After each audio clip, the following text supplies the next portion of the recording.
In this analysis, I'm looking in quite some detail at the swing mechanics and biomechanical features of Xander Schauffele, Olympic gold medalist and current world number 8, and a really exciting young player.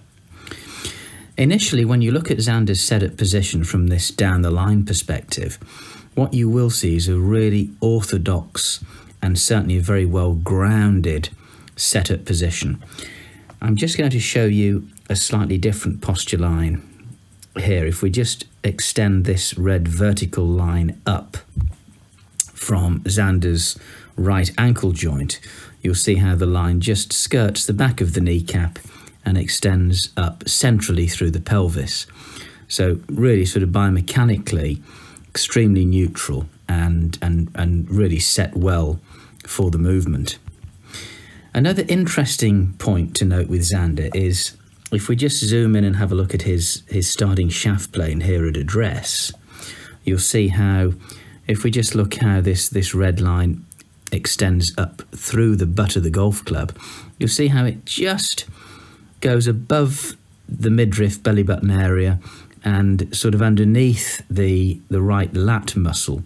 So from a static lie perspective, you'll see how it is slightly upright and the hands are in a slightly higher position than what you would tend to see when viewed against the other angles that he creates at address through spine and lower limb.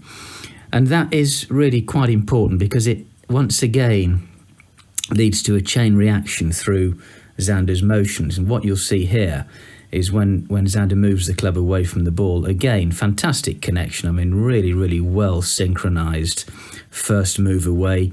The club, the arms, the torso, the rib cage, all moving very much as one sequenced unit. And the club face pretty much remaining neutral throughout that move on the arc.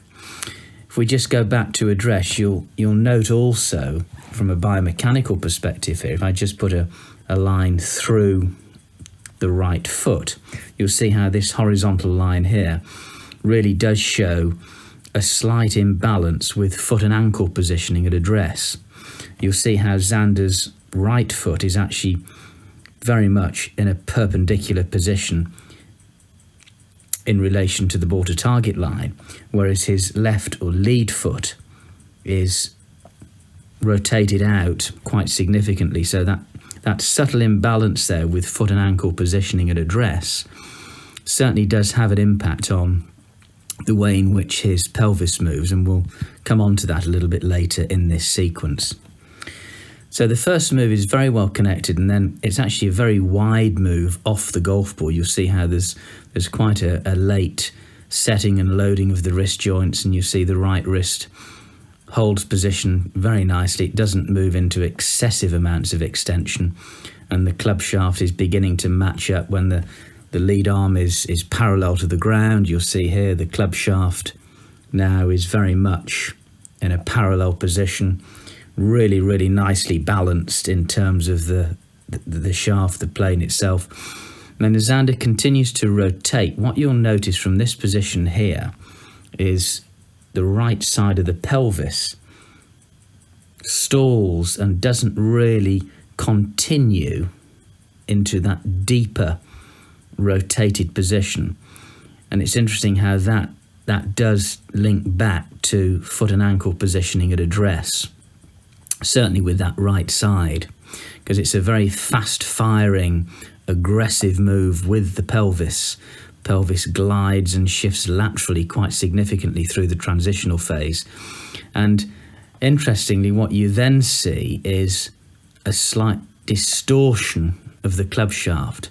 So when Xander winds up to the top of the backswing, you'll see here how his lead wrist is relatively neutral, slightly flexed, and then through transition it increases in flexion, and you'll see how the club head moves closer to the yellow line. So this aggressive move we have through transition with the pelvis causes a slight distortion of the club shaft, a slight imbalance to the shaft of the golf club. So if we just put another line in this position here, what you will see is we don't quite have a parallel relationship between the club shaft in this position and the original starting shaft plane.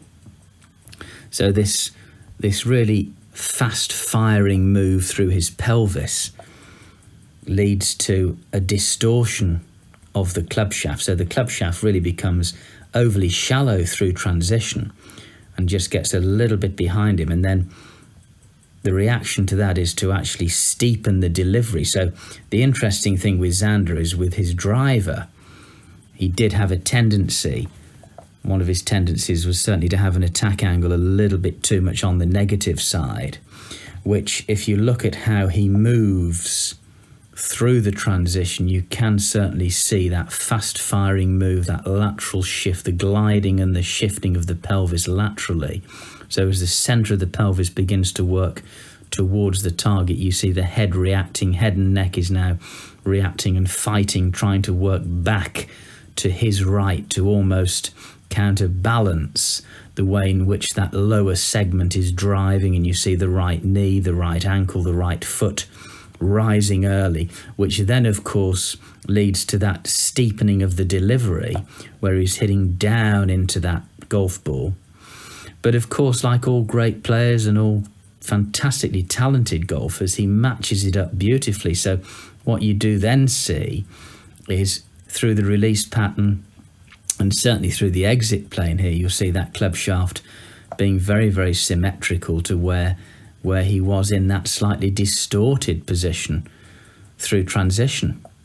Very, very interesting how he matches it up. And you can see that the rising up of the pelvis there, just matching up. You see the right elbow working hard to reposition itself just ahead of the right hip joint. And of course, that lead wrist working more into flexion to de-loft, because obviously when you have quite a steep delivery, there is a tendency for dynamic loft to be affected. Really, really talented player and a fantastic ball striker, but certainly, again, from a sequencing perspective, you can certainly see here how that slightly upright, static lie at address just leads to the lead wrist being slightly, just ever so slightly flexed.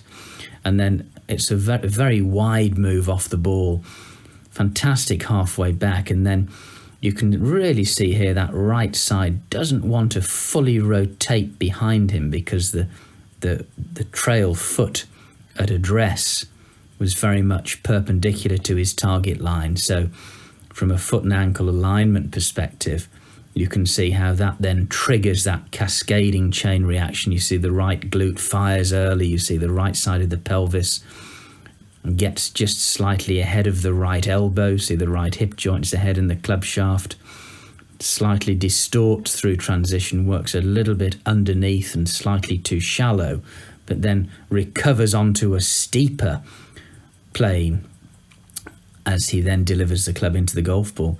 So really athletic, and again a fantastically well controlled and matched up series of movements. But biomechanically, you can see how the start position with lower limb, foot and ankle really does relate to how the pelvis then moves through backswing, and then certainly through transition with a really fast firing movement. But fantastic skill to combine the manipulation and certainly the ability to plane the club consistently with such authority, such power, and such repeatability. Fantastic to watch.